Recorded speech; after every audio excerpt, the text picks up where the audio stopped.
Thank you very much. Good evening, ladies and gentlemen. Buenas noches, mis amigos.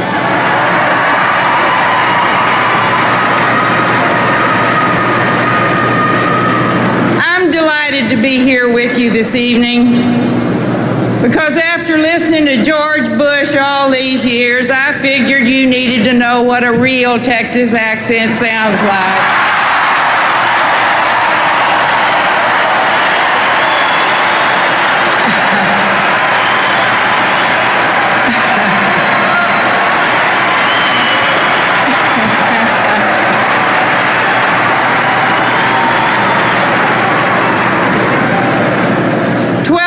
Ago, Barbara Jordan, another Texas woman,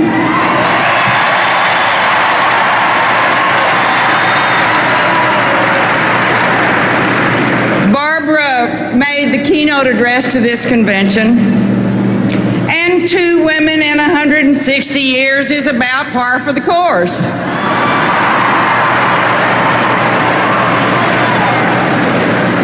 But if you give us a chance, we can perform. After all, Ginger Rogers did everything that Fred Astaire did. She just did it backwards and in high heels.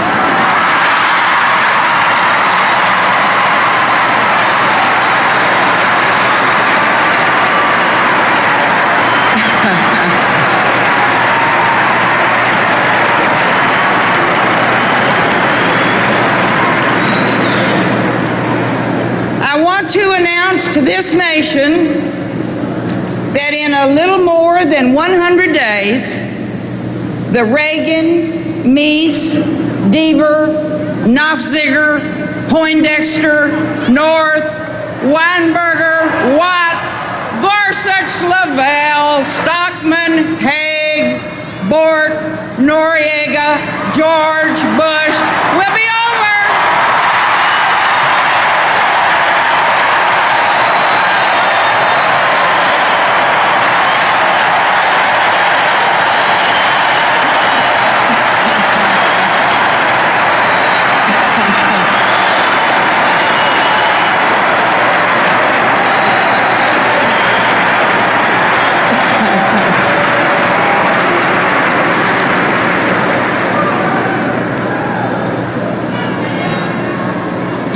Tonight I feel a little like I did when I played basketball in the 8th grade.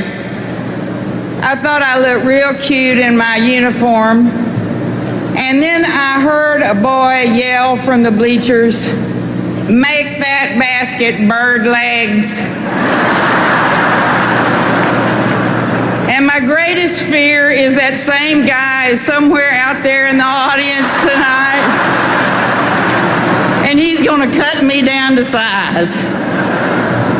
Because where I grew up, there really wasn't much tolerance for self-importance, people who put on airs.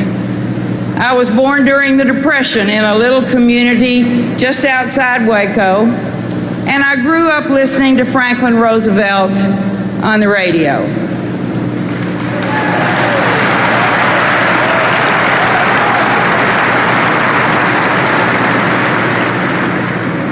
Well, it was back then that I came to understand the small truths and the hardships that bind neighbors together. Those were real people with real problems, and they had real dreams about getting out of the Depression. I can remember summer nights when we'd put down what we called a Baptist pallet, and we listened to the grown-ups talk. I can still hear the sound of the dominoes clicking on the marble slab my daddy had found for a tabletop. I can still hear the laughter of the men telling jokes you weren't supposed to hear, talking about how big that old buck deer was, laughing about Mama putting Clorox in the well when the frog fell in. They talked about war and Washington and what this country needed. They talked straight talk. And it came from people who were living their lives as best they could. And that's what we're going to do tonight. We're going to tell how the cow ate the cabbage.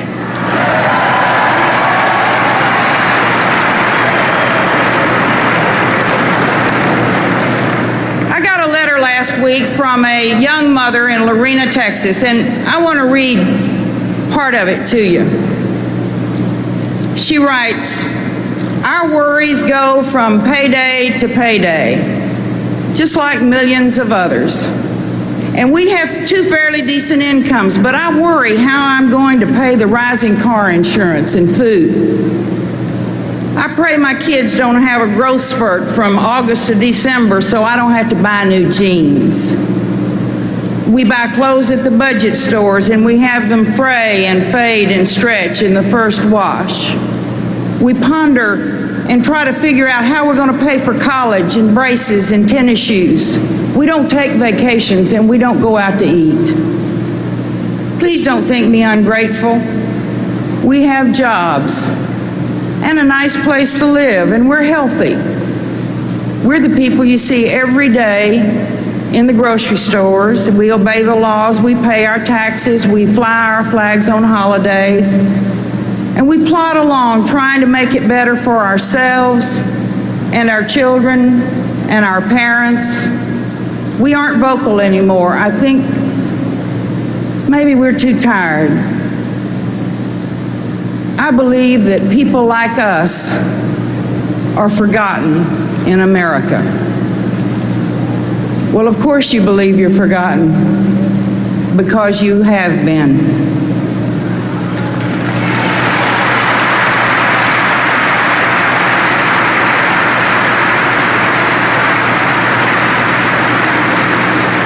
This Republican administration treats us as if we were pieces of a puzzle that can't fit together. They've tried to put us into compartments and separate us from each other. Their political theory is divide and conquer. They've suggested time and time again that what is of interest to one group of Americans is not of interest to anyone else. We've been isolated. We've been lumped into that sad phraseology called special interests. They've told farmers that they were selfish, that they would drive up food prices if they asked the government to intervene on behalf of the family farm. And we watched farms go on the auction block while we bought food from foreign countries. Well, that's wrong.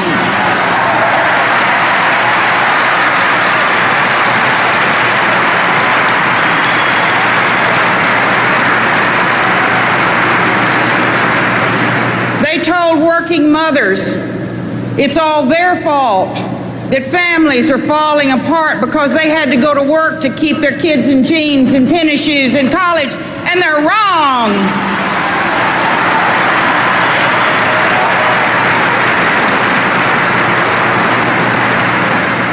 They told American labor they were trying to ruin free enterprise by asking for 60 days notice of plant closings, and that's wrong.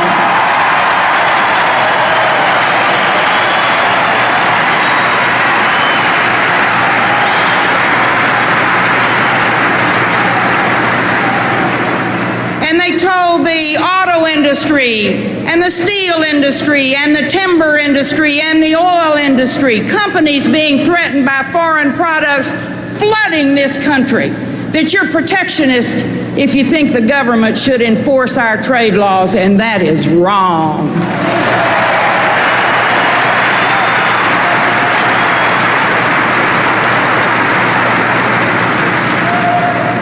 When they belittle us for demanding clean air and clean water, for trying to save the oceans and the ozone layer, that's wrong.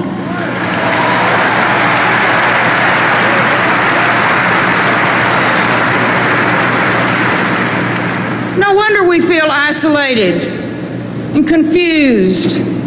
We want answers, and their answer is that something is wrong with you. Well, nothing's wrong with you.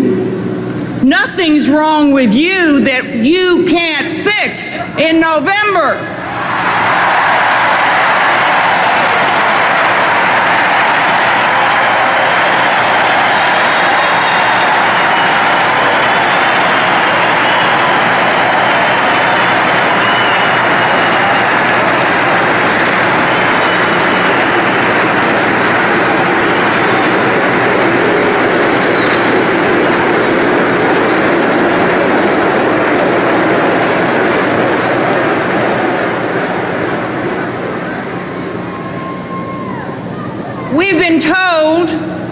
We've been told that the interests of the South and the Southwest are not the same interests as the North and the Northeast.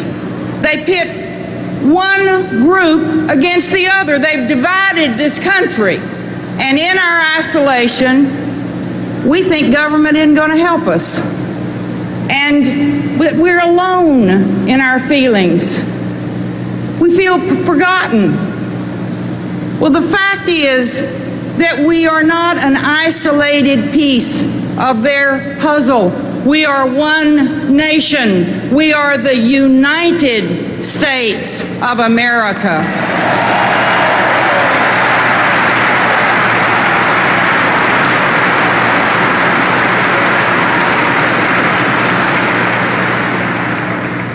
Now, we Democrats believe that America is still a country of fair play, that we can come out of a small town or a poor neighborhood and have the same chance as anyone else, and it doesn't matter whether we are black or Hispanic or disabled or women. We believe that America is a country where small business owners must succeed because they are the bedrock, backbone of our economy.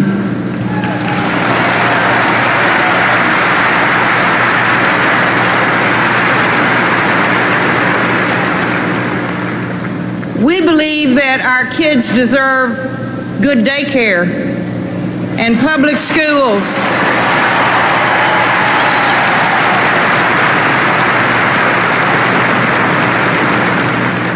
We believe our kids deserve public schools where students can learn and teachers can teach.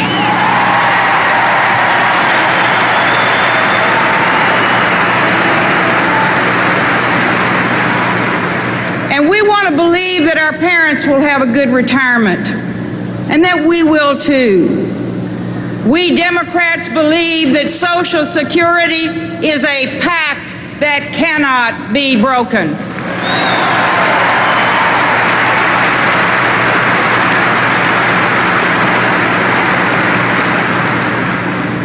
We want to believe that we can live out our lives without the terrible fear that an illness is going to bankrupt us and our children. We Democrats believe that America can overcome any problem, including the dreaded disease called AIDS.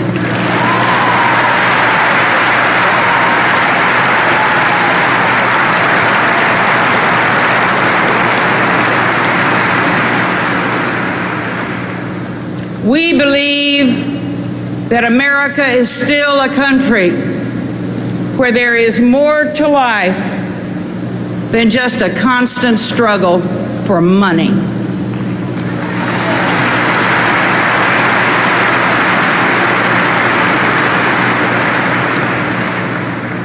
And we believe that America must have leaders who show us that our struggles amount to something and contribute to something larger. Leaders who want us to be all that we can be. We want leaders like Jesse Jackson.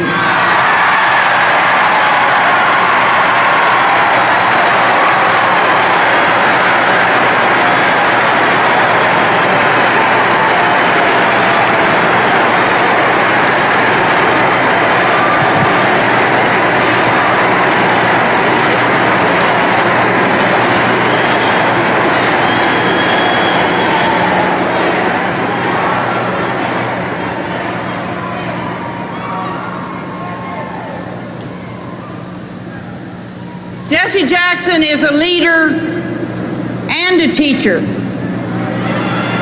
who can open our hearts and open our minds and stir our very souls.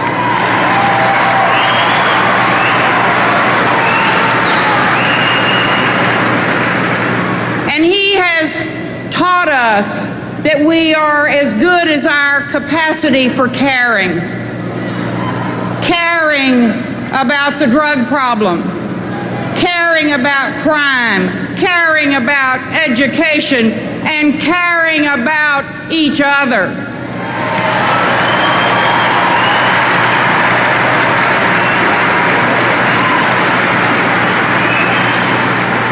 Now, in contrast, the greatest nation of the free world has had a leader for 8 straight years that has pretended that he cannot hear our questions over the noise of the helicopters.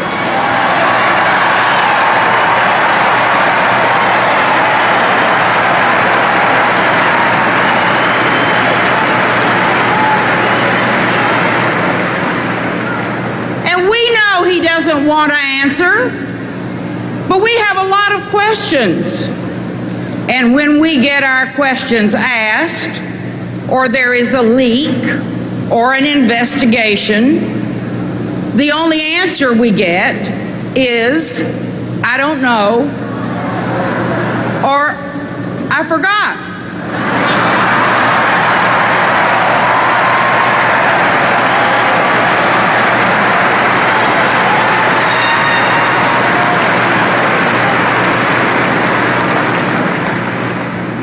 But you wouldn't accept that answer from your children.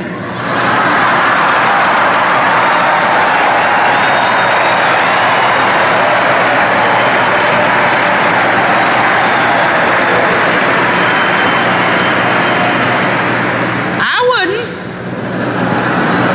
Don't tell me you don't know or you forgot. We're not going to have the America that we want until we elect leaders who are going to tell the truth.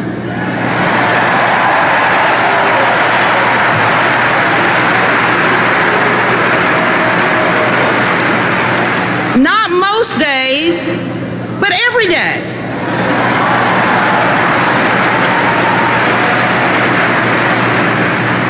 Leaders who don't forget what they don't want to remember. And for 8 straight years, George Bush hasn't displayed the slightest interest in anything we care about.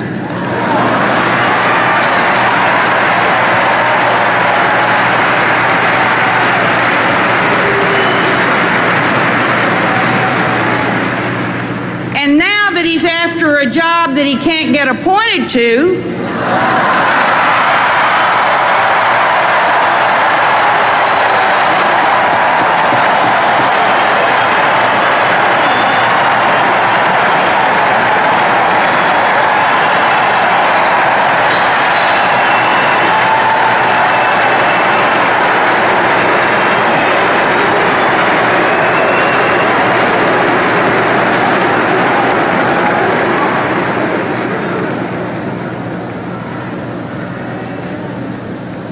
he's like Columbus discovering America. He's found childcare. He's found education. Poor George.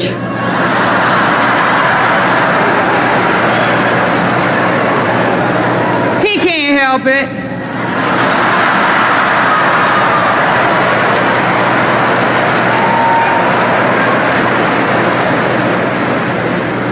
He was born with a silver foot in his mouth.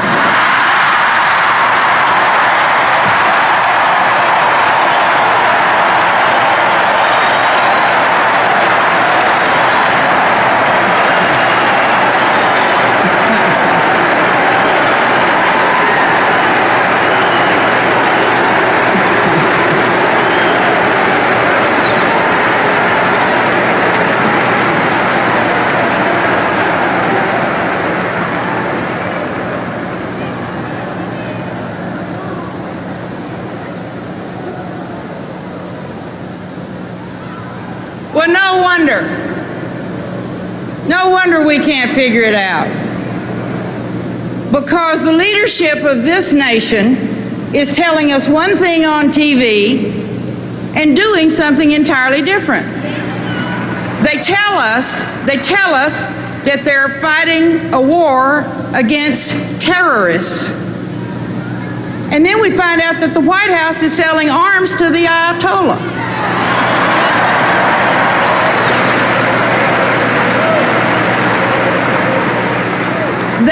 They tell us that they're fighting a war on drugs.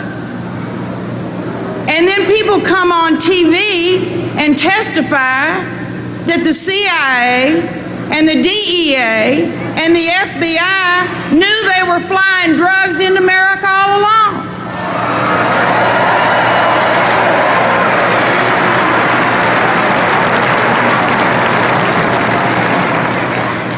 And they're negotiating with a dictator who is shoveling cocaine into this country like crazy.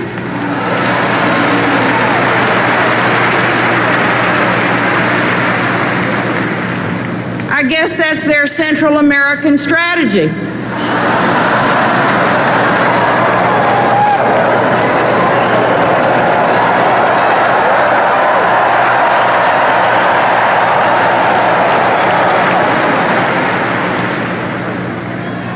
Now, they tell us that employment rates are great and that they're for equal opportunity. But we know it takes 2 paychecks to make ends meet today when it used to take 1.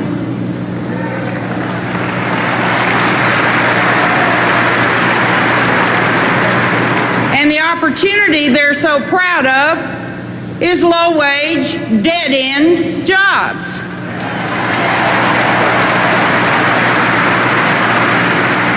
And there is no major city in America where you cannot see homeless men sitting in parking lots holding signs that say, "I will work for food."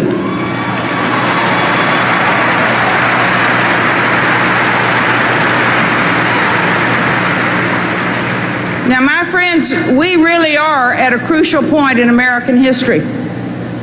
Under this administration, we have devoted our resources into making this country a military colossus. But we've let our economic lines of defense fall into disrepair.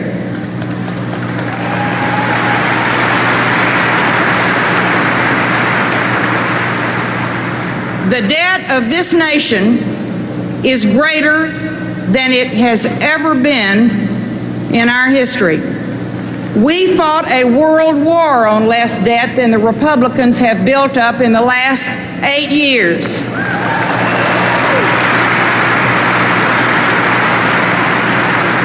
You know, it's kind of like that brother-in-law who drives a flashy new car, but he's always borrowing money from you to make the payments. Well, but let's take what they're proudest of. That is their stand on defense. We Democrats are committed to a strong America, and quite frankly, when our leaders say to us, we need a new weapons system, our inclination is to say, well, they must be right. But when we pay billions for planes that won't fly, billions for tanks that won't fire, and billions for systems that won't work, that old dog won't hunt.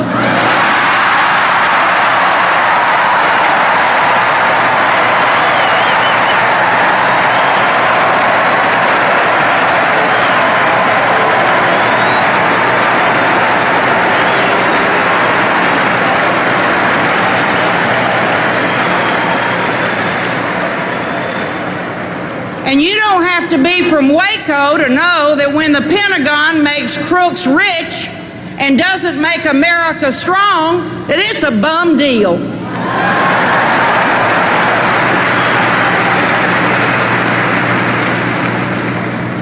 Now, I'm going to tell you, I'm really glad that our young people missed the Depression and missed the great big war.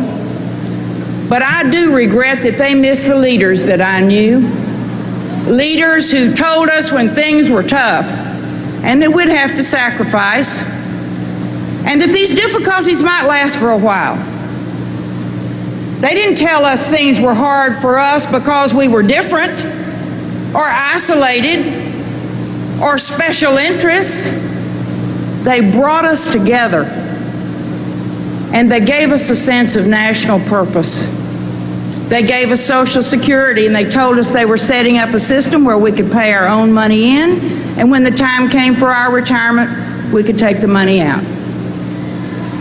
People in the rural areas were told that we deserved to have electric lights, and they were going to harness the energy that was necessary to give us electricity so my grandmama didn't have to carry that old coal oil lamp around. And they told us that they were going to guarantee when we put our money in the bank that the money was going to be there and it was going to be insured. They did not lie to us.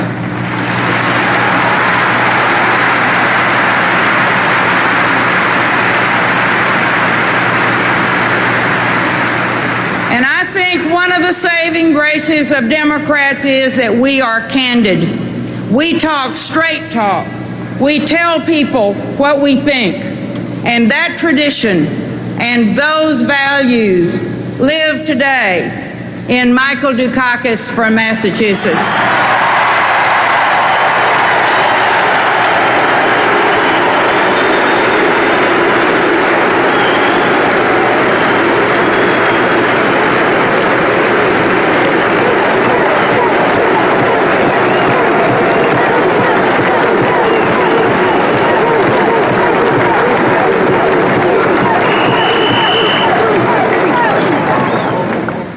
Michael Dukakis knows that this country is on the edge of a great new era, that we're not afraid of change, that we're for thoughtful, truthful, strong leadership.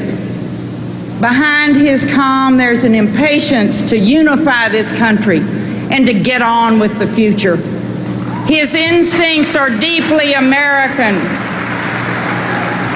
They're tough, and they're generous. And personally, I have to tell you that I have never met a man who had a more remarkable sense about what is really important in life.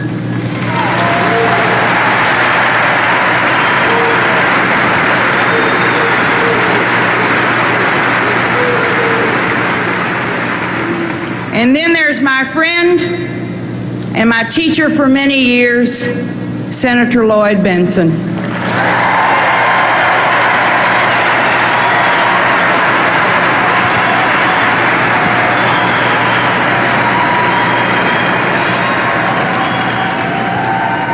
And I couldn't be prouder, both as a Texan and as a Democrat, because Lloyd Bentsen understands America.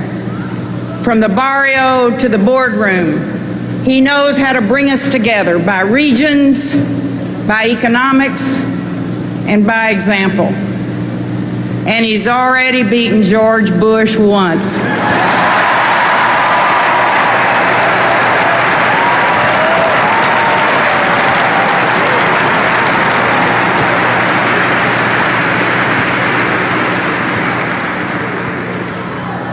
So when it comes right down to it, this election is a contest between those who are satisfied with what they have and those who know we can do better. That's what this election is really all about.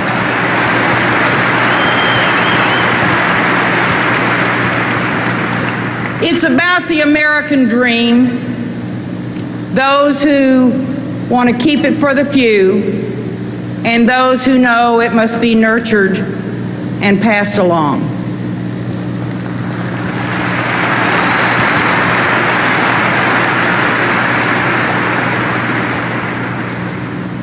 I'm a grandmother now, and I have one nearly perfect granddaughter named Lily. And when I hold that grandbaby, I feel the continuity of life that unites us, that binds generation to generation. that ties us with each other. And sometimes I spread that Baptist pallet out on the floor, and Lily and I roll a ball back and forth. And I think of all the families like mine, like the one in Lorena, Texas, like the ones that nurture children all across America.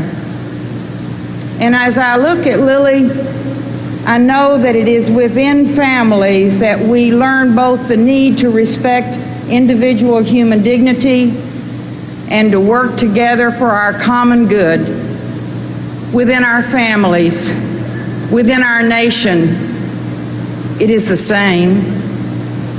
And as I sit there, I wonder if she'll ever grasp the changes I've seen in my life, if she'll ever believe that there was a time when blacks could not drink from public water fountains, when Hispanic children were punished for speaking Spanish in the public schools, and women couldn't vote. I think of all the political fights I've fought and all the compromises I've had to accept as part payment. And I think of all the small victories that have added up to national triumphs, and all the things that would never have happened, and all the people who would have been left behind if we had not reasoned and fought and won those battles together. And I will tell Lily that those triumphs were Democratic Party triumphs.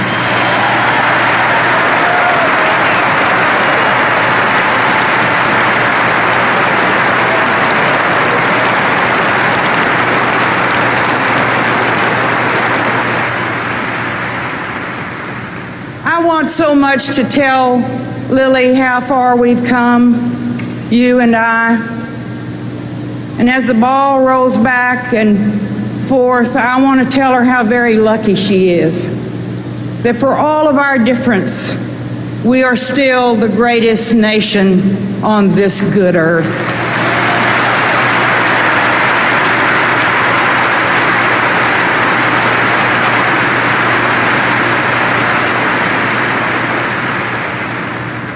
And our strength lies in the men and women who go to work every day, who struggle to balance their family and their jobs, and who should never, ever be forgotten.